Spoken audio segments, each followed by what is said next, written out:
Does eternity feel foreign? On the last day when we meet our loved ones in heaven, will we recognize them? Our spouse, our parents, our siblings, our friends, our colleagues at work, even our children. When we meet in heaven on the last day, will we recognize each other? Imagine it for a moment. The joy, the immense happiness that will engulf us when we get to heaven and reunite with our loved ones who have passed. You've had that beautiful thought at some point in your life, haven't you? From the moment we're old enough to wonder where our loved ones go after they've passed, an unsettling question lingers at the back of our minds. Will we truly know each other when we finally cross over into heaven? Or will we become strangers with no memory of our earthly sojourn together as a family? It's a question that echoes through late-night thoughts and troubles the heart, stirring equal measures of hope and uncertainty. Some recount experiences or dreams that fill them with an indescribable assurance. Others wrestle with doubts, concerned that eternity might feel foreign if we can't remember the very people who shaped our earthly life. In a world that sometimes feels rife with disappointment and heartbreak, the promise of a joyous reunion in a celestial realm can be a balm for the soul. Many trust that their grandparents, spouses, parents, children, or best friends will greet them on the other side. Yet doubt remains. Some wonder if the complexities of earthly life, our memories, our interpersonal history, would be overshadowed by heaven's brightness. Prepare your mind as we dive into a realm of hope, skepticism, and wonders. As we explore this question, we'll move through scripture, personal testimonies, and faith-based reassurance. We'll sift through rumors and lesser-known stories, searching for a deeper understanding of this mystery. Because while the promise of eternity might be enough for some, the dream of seeing our beloved ones once again in a place free of pain drives us to press on. Dear friends, welcome. As our exploration intensifies, prepare to encounter the near-miraculous events, the haunting doubts that rattle our faith, and the unwavering hope that spurs countless people to keep believing. Let's open the first chapter of this exploration and see what Scripture, historical voices, and personal experience have to reveal. Section 1. Scriptural and Historical Foundations. Certain sacred texts stand as the cornerstone of faith-based perspectives on life after death. Among Christians, one of the most quoted stories about heavenly recognition is the account of the Transfiguration. In the Gospels, Jesus ascends a mountain with Peter, James, and John. Suddenly his appearance changes, he shines like the sun, and two figures appear with him, Moses and Elijah. Astonishingly, these men, long departed from the earthly realm, are recognized by name. Skeptics might dismiss this as a unique, one-time event, but believers often see it as an indicator that personal identity extends beyond the grave. This notion carries into the letters of the Apostle Paul, where he speaks of a heavenly body that replaces our earthly form. While the details are shrouded in poetic language, many interpret this as an assurance that individuality remains intact. The promise that we will know fully, even as we are fully known, offers a glimmer of hope that our relationships might endure on the other side. Indeed, from the earliest centuries of the Christian faith, leaders like Augustine or Chrysostom mused on the joys of meeting loved ones in an eternal city, guided by God's presence. In the early days of Christianity, persecution forced believers to gather in secret catacombs. There, we find ancient inscriptions with words of comfort and prayers for the departed. Archaeologists have uncovered messages that reflect confidence in a future reunion. It's clear that even in those perilous times, when each day carried the threat of martyrdom, the belief that families and friends would be reunited in heaven was a powerful solace. Over the centuries, various councils and theological debates shaped mainstream Christian doctrine. Though the Church never universally declared a dogma that explicitly states, "You will know your loved ones by name," the overwhelming consensus leaned toward continuity of identity. After all, if God is the author of love and relationships, why would He erase the bonds that define so much of our existence?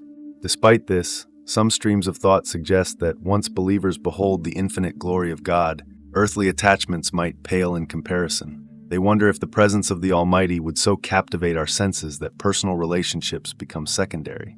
It's a view that unsettles many who yearn for tangible, face-to-face fellowship in heaven. Yet for others, the idea that love itself will be infinitely expanded in God's presence suggests not a loss of memory, but an even deeper connection, an unbreakable unity that surpasses earthly understanding.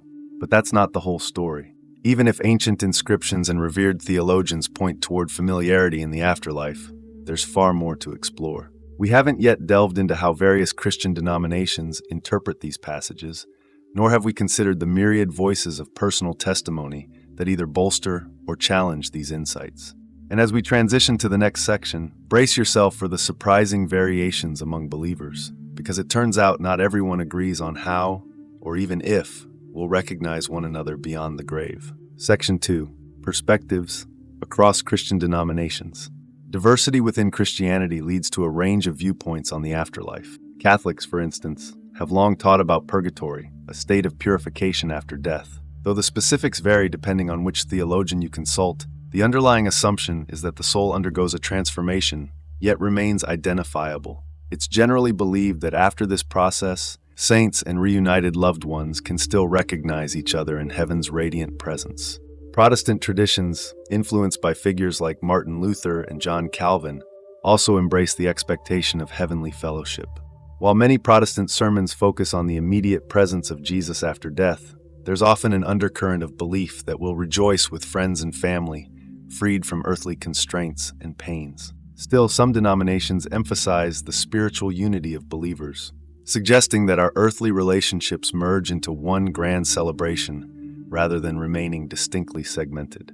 Meanwhile, the Eastern Orthodox tradition contemplates the deification or theosis of believers, wherein people become more like God through grace. Far from losing individuality, Orthodoxy upholds that personal identity is perfected, not erased. In these traditions, meeting loved ones in heaven isn't just a side note, it's part of the cosmic dance of a restored creation. The glimpses of heavenly liturgies on earth, they say, provide a foretaste of that joyous union. Rumors often swirl that certain fringe groups believe in a more solitary afterlife, almost like each soul is lost in quiet meditation before the throne of God. While such perspectives exist on the fringes, mainstream Christian thought generally leans toward the idea of communion, not just with the divine, but with others who have also crossed that threshold of mortality. Yet tension arises when you look closely at scripture passages that warn about focusing too much on family ties rather than devotion to God. Skeptics of the "everyone's a big family in heaven" narrative question how these warnings integrate with the idea of personal recognition. Is it possible we might be so overwhelmed by the direct presence of the Creator that everything else fades? Some theological circles maintain that in heaven, love isn't lost but transformed, broadened beyond the narrow scope of earthly relationships. Such believers say that in God's realm, we won't cling to personal attachments in the same way because all is encompassed in divine love. Still, the heartfelt conviction that we'll enjoy a grand reunion fuels endless speculation, especially among grieving families who long for a tangible sign of comfort. Church teachings have attempted to harmonize these perspectives. Yes, we'll be united with Christ, but that unity extends to all who share in His glory, including our loved ones. Ultimately, each believer's trust in seeing recognizable faces stems from an interplay of scripture, tradition, and personal hope. But the conversation is far from over. Many people don't rely on ecclesiastical doctrine alone to shape their beliefs about heaven's reunions. Instead, they turn to something more experiential, near-death experiences and miraculous stories that promise direct glimpses beyond life's veil. And it's in these encounters, some claim, that the real evidence for recognition emerges. As we turn to the next section, prepare to hear accounts that blur the line between skepticism and wonder, offering stories that thrill the faithful and confound the critics alike. Section 3. Near-death experiences and testimonies. Countless individuals have reported experiences at the brink of death that forever changed their understanding of the afterlife. Many stories follow a similar pattern: a sudden feeling of detachment from the body, a tunnel of light, and an overwhelming sense of peace. In numerous accounts, these individuals encounter relatives or friends who passed away years earlier, greeting them with open arms. The details vary. Some see these loved ones as radiant shadows, while others describe them in vivid clarity, right down to familiar facial features and expressions of love. Skeptics argue these visions are the brain's response to extreme trauma or oxygen deprivation. Still, the consistent theme of recognizable faces, spoken by people who in some cases were declared clinically dead, offers a tantalizing possibility. Are these glimpses of heaven's welcome party, or are they comforting illusions spun by the subconscious? Those who've had these brushes with mortality are often unwavering in their claims. They insist the encounters felt more real than life itself, accompanied by a profound sense of authenticity that redefines their belief in the afterlife. Some of these testimonies reveal shocking twists. One woman recounted seeing a younger version of her grandmother, who had passed away decades earlier, with a joyful smile that felt unmistakably familiar. Another man shared an account of meeting a brother he never knew existed, only to discover after returning to life that his parents had lost a child before he was born. Such stories add a creepy edge to the conversation, suggesting that these aren't mere products of memory or wishful thinking. However, there's a darker flip side. A handful of near-death experiences describe frightening or disorienting realms. While fewer in number, these stories point to the possibility that afterlife experiences can vary dramatically. For some, there's a sense of separation from loved ones, at least temporarily, sparking the question of whether heavenly reunions are guaranteed for everyone or if they must be earned in some spiritual sense. Yet for the majority, the narratives revolve around love, warmth, and recognition. Families torn apart by tragedy take solace in these accounts, finding renewed faith in a final, joyous reunion. Pastors share these stories to illustrate the reality of an afterlife that is relational, not isolated. Critics see a risk here. Relying too heavily on personal stories could blur the line between verifiable truth and emotional comfort. Still, the power of these tales is undeniable. People often leave the hospital with a renewed sense of purpose and a steadfast conviction that yes, we truly will know one another beyond death. But even if personal testimonies offer a glimpse behind the curtain, they don't negate the deep emotional longing that drives these hopes in the first place. In our next section, we explore how this hope of eternal reunion shapes and sometimes complicates our beliefs. Because for many, the question isn't just theological, it's heartbreakingly personal, connected to real faces, stories, and memories that are impossible to forget. And sometimes, it's in the raw emotion of grief that faith finds its most vulnerable, yet genuine expression. Section 4, Emotional Longing and Psychological Insights. To lose someone we love feels like a piece of ourselves has been torn away. In the aftermath, we grasp for any hope that our separation is temporary. This longing can manifest as vivid dreams, fleeting signs, or an overwhelming sense of a departed presence lingering nearby. Psychologists note that such phenomena can serve as coping mechanisms, a way for the bereaved mind to process trauma. Yet for many believers, these glimpses are more than mere psychological band-aids. They're spiritual winks, gentle reminders of a deeper truth. When we yearn to see our loved ones again, we're tapping into a universal human need for connection. It's this same need that shapes our conceptions of heaven. If the afterlife is a place of ultimate joy, how could it exclude the very relationships that enriched our earthly existence? People often describe losing a spouse or parent as an amputation of the heart. The hope of reuniting with them in heaven, fully aware of who they are, can be the anchor that keeps life moving forward amid unbearable grief. Still, critics caution that emotional longing can create its own illusions. A grieving child might dream of a lost parent, interpret that dream as a supernatural reunion, and thereby confirm personal hopes. While this doesn't automatically invalidate the experience, it underlines the challenges of separating genuine spiritual encounters from the psyche's desperate attempts at comfort. Faith, by its very nature, thrives in the space between evidence and expectation. And it's often here, where logic ends and longing begins, that the promise of heavenly recognition finds fertile ground.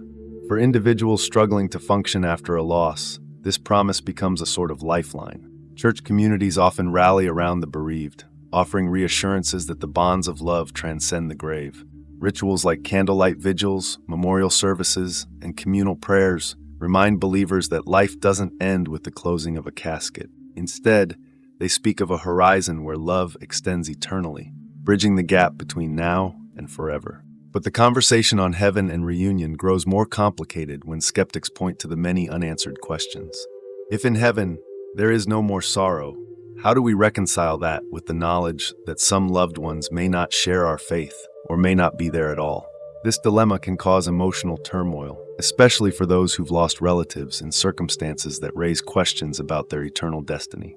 The heartfelt desire to see them again often collides with certain theological stances that leave the outcome ambiguous or even grim. And yet, it's precisely these tensions that drive us deeper into the mystery. On one side, our emotional longing fervently proclaims that love must endure. On the other, reality and doctrine caution us that the afterlife might be vastly different from our earthly imaginings. As we move to the next section, we'll examine the doubts and controversies that swirl around the idea of heavenly recognition. Because while many find comfort in the notion of reunion, Others wonder if the entire concept has been romanticized, leaving no room for the more challenging truths faith might demand. Section 5. Doubts and Controversies. Despite centuries of church tradition and the comforting stories of near-death experiences, a current of skepticism runs through discussions about heavenly recognition.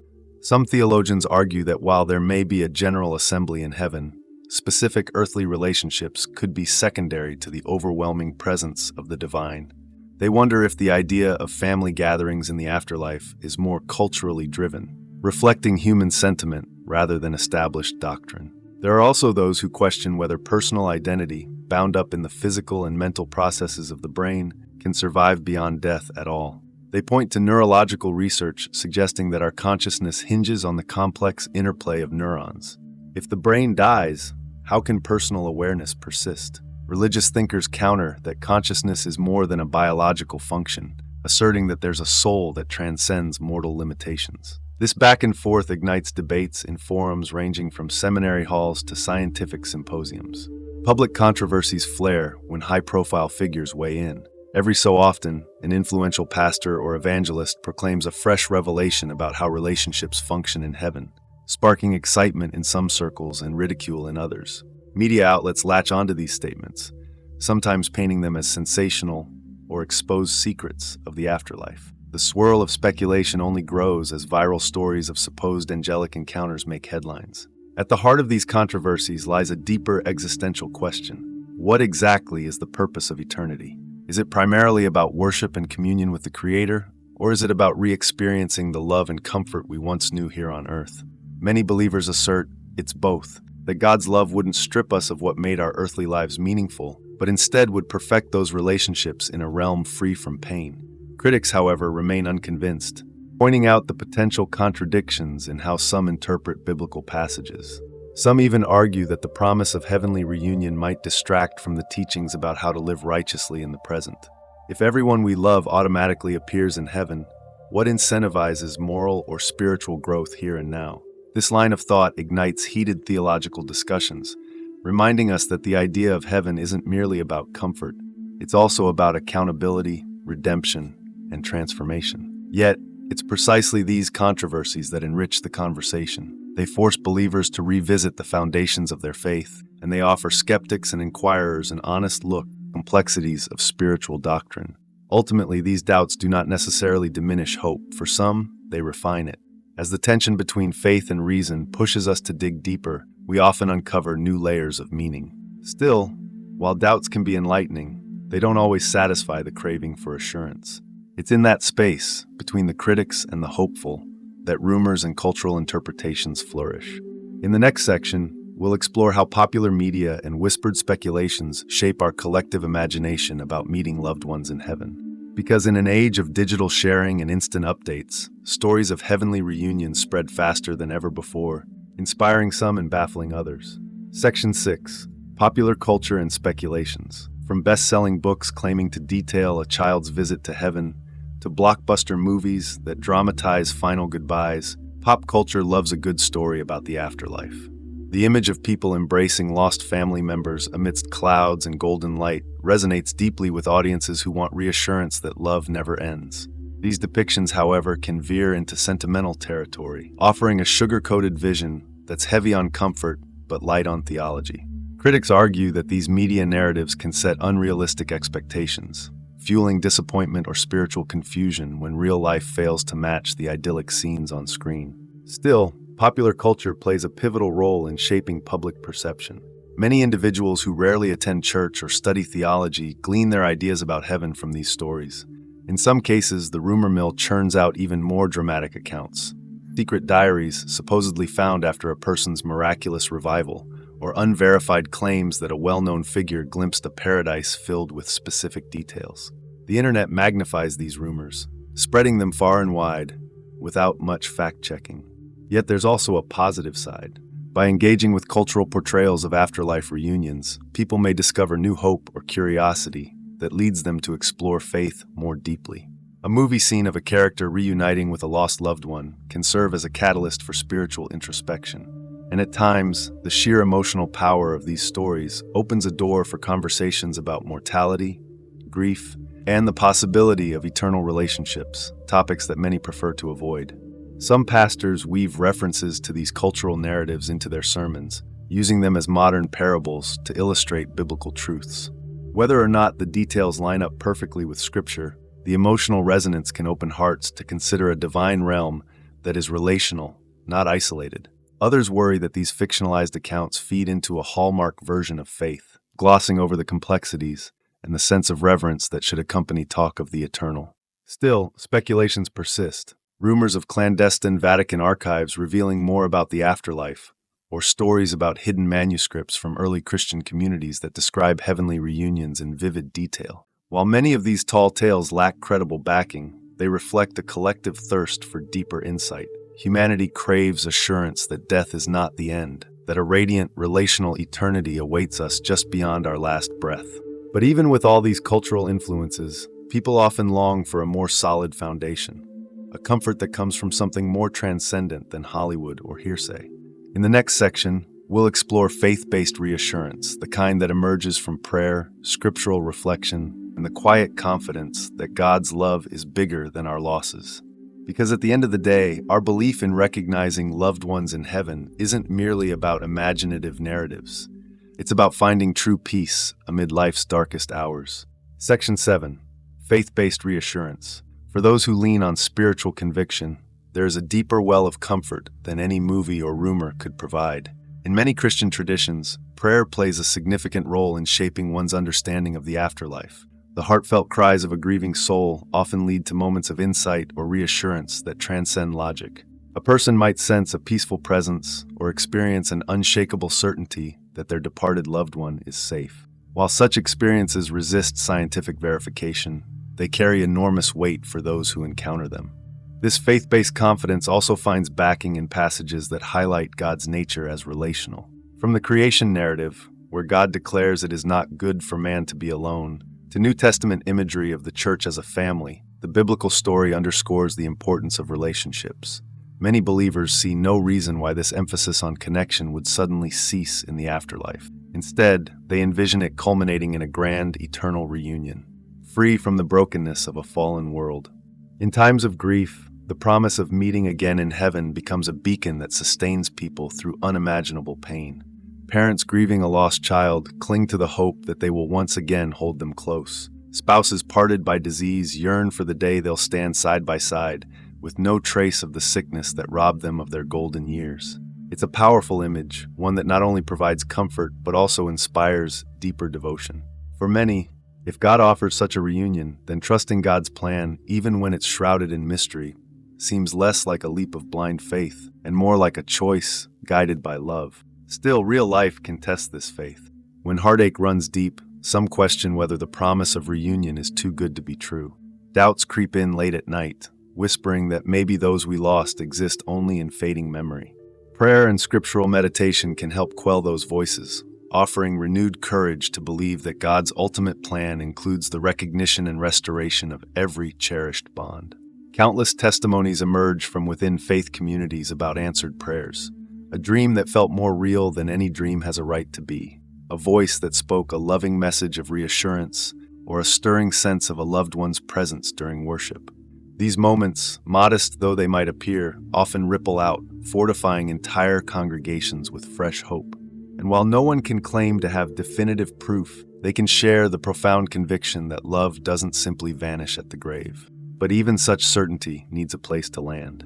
In our final section, we'll weave together all these threads: biblical foundations, theological perspectives, personal testimonies, cultural depictions, and faith-based reassurances, to form a concluding reflection on how we might hold on to the hope of recognizing one another in heaven. Because though the afterlife remains a vast unknown, the hints we've collected across time and tradition point toward a reunion that might just be as real as the bonds we cherish here on earth. Section 8. Conclusion. After navigating centuries of theological reflection, modern pop culture narratives, heartfelt testimonies, and deeply personal longings, we arrive at an answer that might be both simpler and more profound than we expected. If God is the essence of love, then the relationships forged in that love stand a good chance of transcending death. Perhaps heaven isn't about forgetting what mattered most, but about remembering it perfectly. free from the shadows that haunt us here. There's a stark comfort in this belief, one that has guided countless people through the darkest valleys of grief. Will we know one another in heaven? While no single voice can proclaim absolute certainty, the collective witness of scripture, tradition, and personal experience leans heavily toward yes. Yet even as we cling to that hope, we acknowledge the vastness of a heavenly reality that may look unlike anything we've imagined. Still, within that unimaginable grandeur, it's not far-fetched to believe that the one who created us for relationships will allow those relationships to find their truest fulfillment in eternity.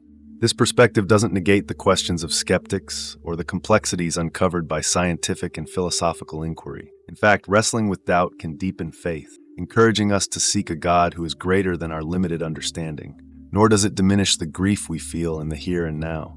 Missing someone is natural, and tears are part of healing. But nestled within that sorrow is a flicker of light, the thought that maybe, just maybe, we'll see them again, and we'll know them just as well, or even better than before. In the end, such a hope isn't merely about theological correctness, it's about love. Love is what motivates us to pray, to comfort, to keep believing when tragedy strikes. Love fuels our attempts to find meaning beyond the grave, to envision that the story doesn't end when the heart stops beating. And it's love that suggests a future reunion wouldn't be a sterile, anonymous affair, but a joyful celebration of familiar voices and faces, shining with the radiance of a renewed creation. And so we close this exploration with an invitation. Allow yourself to be open to the possibility that our deepest longings for connection are not illusions but reflections of a divine design. Let that belief shape the way you cherish loved ones here and now, knowing that if it's true, then every act of kindness, every expression of affection, every shared memory might echo into eternity. Even if the final details remain shrouded in mystery, faith encourages us to live with expectation, trusting that God's plan will exceed our hopes. Because in the quiet moments, when the sorrow of absence stings the most, when memories both comfort and tear at our hearts, the question arises like a faint candle's glow, will I know them again? And perhaps the best answer we can give is the one that comes from that place of both humility and yearning. In love's grand design, nothing precious is ever truly lost. In that conviction lies the seed of an unshakable hope, a hope that might one day break forth into the full bloom of recognition, reunion, and everlasting joy. Feel free to like this video and subscribe to the channel so you can stay connected to more faith-driven stories. Turn on notifications to ensure you never miss an update. Sometimes one timely lesson can spark a life-changing turnaround. And if you know anyone who will find this message of hope helpful, please share it with them. God bless you.